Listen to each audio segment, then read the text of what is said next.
সূরাতুল মুলক, মুলক মানে হচ্ছে রাজত্ব। দামি এক সূরা, ৬৭তম সূরা, ৩০টি আয়াত। এ ব্যাপারে অসংখ্য হাদিস আছে। এর পাঠককারী কত দামি এটা আপনি কল্পনাও করতে পারবেন না। এজন্যই দেখবেন যুবকেরা ঘুমানোর আগে সূরা মুলক লাগে ঘুমায়। যেই যুবকেরা নাটক সিনেমা দেখে না, এদের জন্য সূরা মুলকটা হলো ঘুমের ঔষধ। সুন্দর কণ্ঠ দিয়ে সূরা মুলকটাকে লাগাইয়া যখন বান্দাটা ঘুমায়া যায়, সূরা মুলকটা লাগাইয়া যদি ঘুমায়া যেতে পারে, মনে রাখবেন মুলকের সাথে যদি সম্পর্ক লাগানো যায়, এই সূরা মুলক আপনার জাহান্নাম থেকে টাইনা জান্নাতে নিয়ে যাবে। তাবারাকাল্লাযী বিয়াদিহিল মুলকু ওয়া হুয়া আলা কুল্লি শাইইন কাদির। চিল্লায়ে পড়েন আল্লাহু আকবার। সূরাতুল মুলক এত পরিমাণে এক দামি সূরার নাম। মদিনাওয়ালা নবী বলেন, এই সূরা মুলক যেই বান্দা নিয়মিত পাঠ করবে, হাসরের ময়দানে এই সূরা মুলকটাই পাঠকারীর জন্য নিজেই শাফে হয়ে যাবে, সুপারিশকারী হয়ে যাবে। বান্দা যদিও জাহান্নামের দিকে আগায়া যায়, জাহান্নামের দিকে দৌড়ায়া যায়, সূরা মুলক যে দাঁড়ায়া যাবে, রবের দরবারে বলবে, ও আল্লাহ বান্দারে কই দেন, কই জাহান্নামে দেই। কি কারণে? কই তার বদ আমলের কারণে জাহান্নামে দেই। সূরা মুলক বলবে, ও আল্লাহ এই বান্দা তো রাতের বেলা ঘুমানোর আগে আমারে ভুলেন নাই, সুন্দর করে করে আমি মুলকের বান্দাটা পইরা নিল, ওরে জাহান্নামে দেওয়া যাবে না। সুপারিশ করবে, ওরে জাহান্নাম থেকে ফিরাইয়া জান্নাতে ঢুকাইয়া দেন। সুবহানাল্লাহ। কত পরিমাণে সূরার পড়নেওয়ালা, কত দামি। দুনিয়াতে মানুষ বাঁচার জন্য উকিল ধরে, উকিল। দেখবেন ওই ব্যক্তি যদি অন্যায়কারীও হয়, দেখবেন উকিল তার পক্ষে ওকালতি করে টাকার বিনিময়ে। সূরাতুল মুলক এমন এক উকিল হবে, মদিনাওয়ালা নবী বলেন, বান্দারে মাফ কইরা জান্নাতের মধ্যে দেওয়ার জন্য সূরা মুলকটা বান্দার জন্য নিজেই একজন উকিল হয়ে যাবে। চিল্লায়া পড়া যাবে কি সুবহানাল্লাহ। এক নম্বর হয়ে যাবে শাফি, দুই নম্বর হয়ে যাবে উকিল বান্দার জন্য।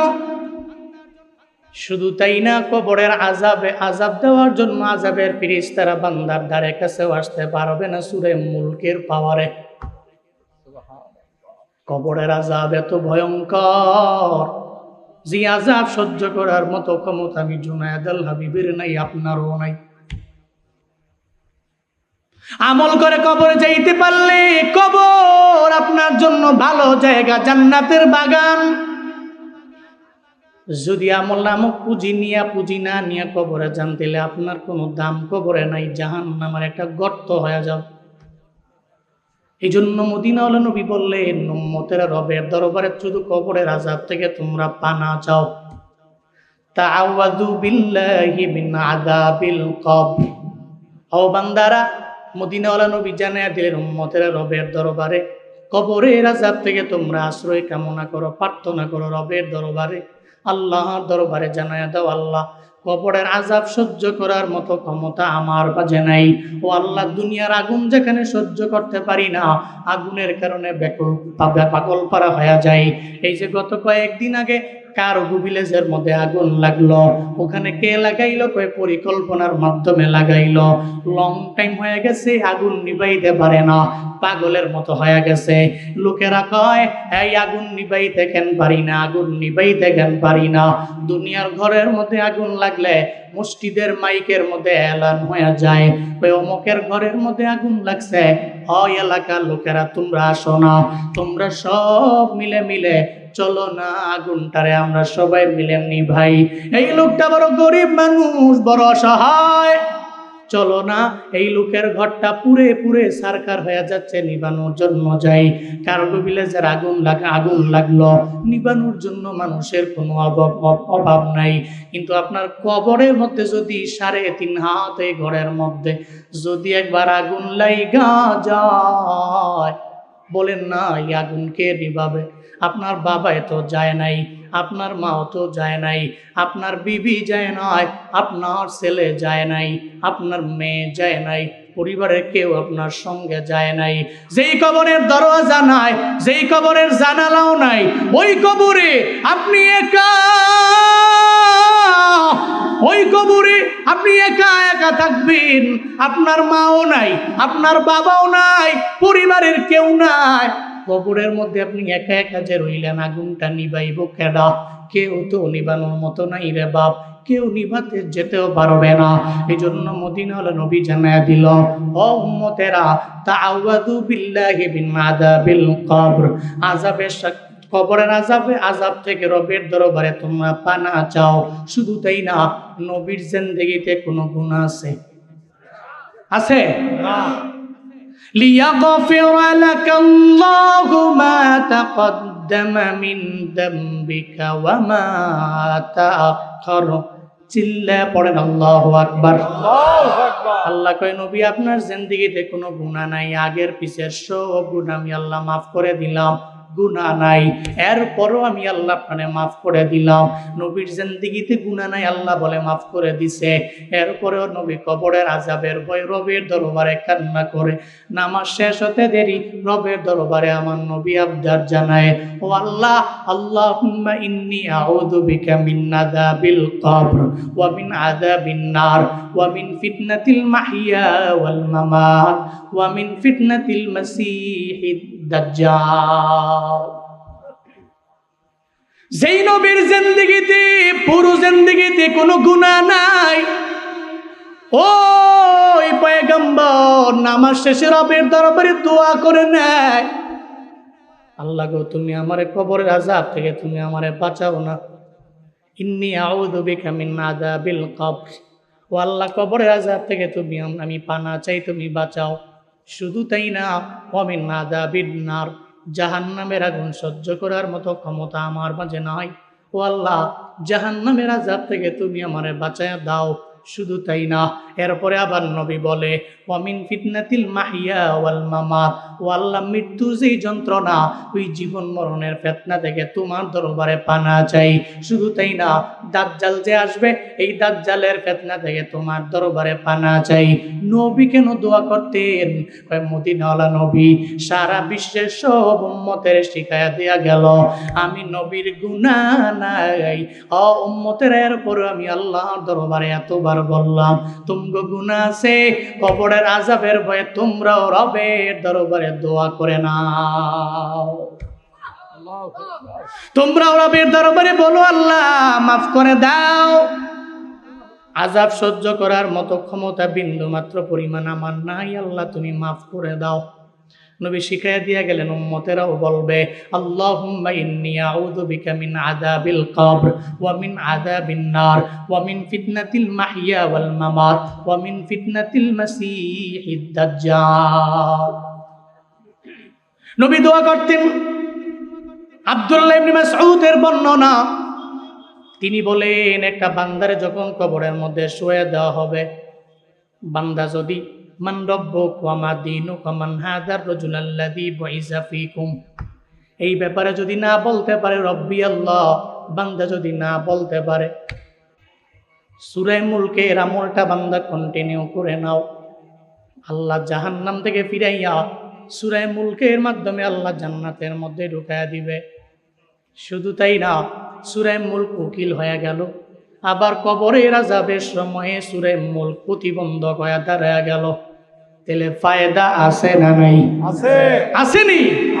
আল্লাহ আমল করার তৌফিক দান করেন, আমিন। তাবারাকাল্লাযী বিয়াদিহিল মুলকু ওয়া হুয়া আলা কুল্লি শাইইন কাদির।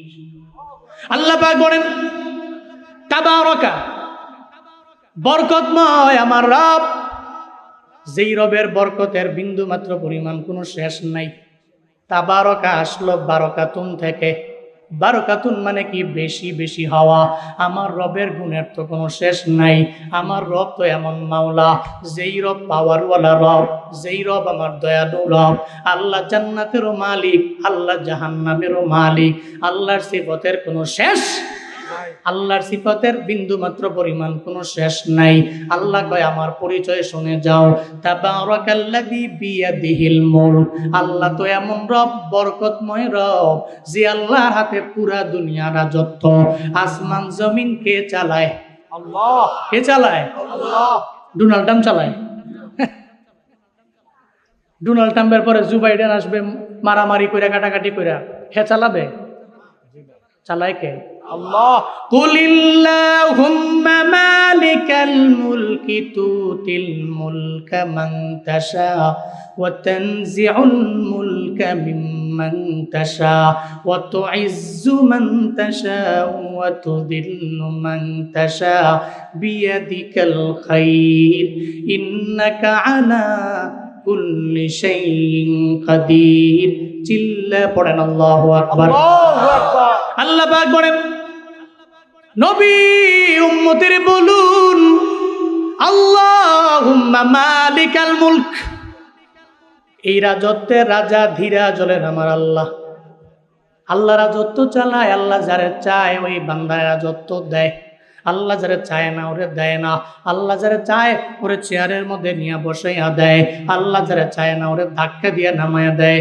পরীক্ষা করে আমার আল্লাহ বান্দা কি অহংকারী হয়ে যায় কিনা, বান্দা কি নিজের বড় মনে করে কিনা, বান্দা কি আমি রবের চাদর নিয়ে টান দেয় কিনা।